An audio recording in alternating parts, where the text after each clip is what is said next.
Okay, so let's take a look at this one. This is once again another alternating one. So what I'm going to do is ignore the alternating part for the moment, and let's look at the uh, other part without that. See what happens to it. Again, if that ends up going to 0, then the alternating sign will just be getting closer to 0 on the two sides, and that'll be okay. But if this goes to anything else, then the alternating one will actually let it lead to diverging, because it'll be bouncing back and forth between two different values. Okay. So we look at the limit.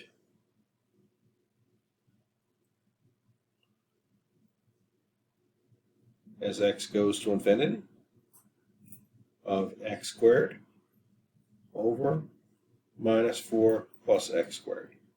Now we could use L'Hopital's rule here, or we can just leverage what we know about polynomials. And that is that all that's going to matter is the leading term, the largest power in the top and bottom.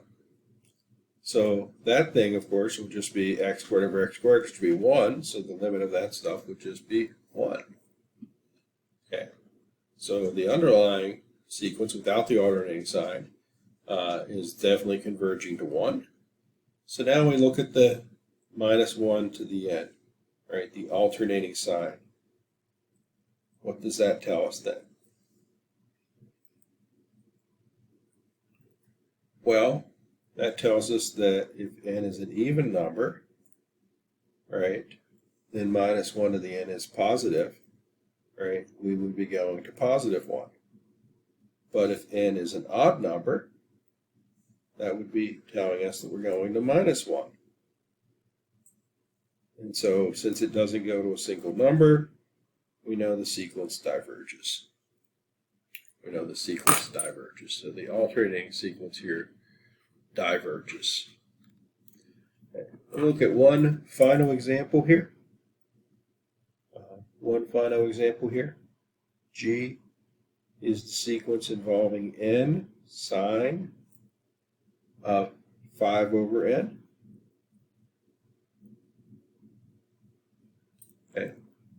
So we look at the limit here as x goes to infinity of x sine of 5 over x.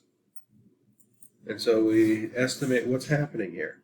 Well, as x goes to infinity, x is going to go to infinity. 5 over x is going to go to 0. Sine of 0 is 0.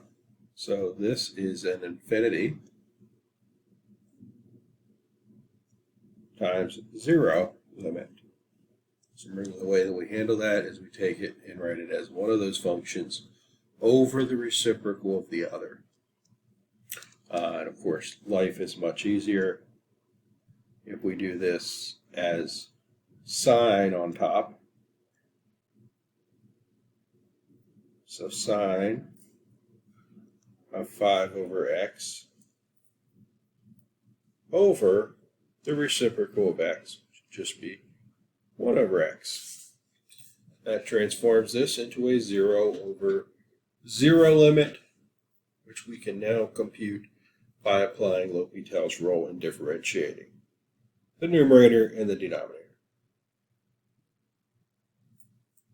So the derivative of sine would be cosine of that stuff.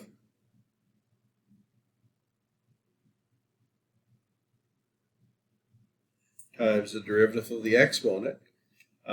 That 5 over x, or not the exponent, the stuff inside.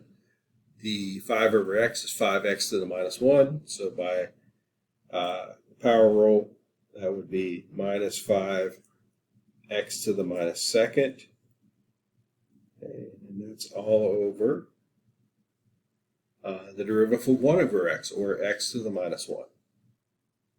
Right? That would just be minus 1x to the minus second.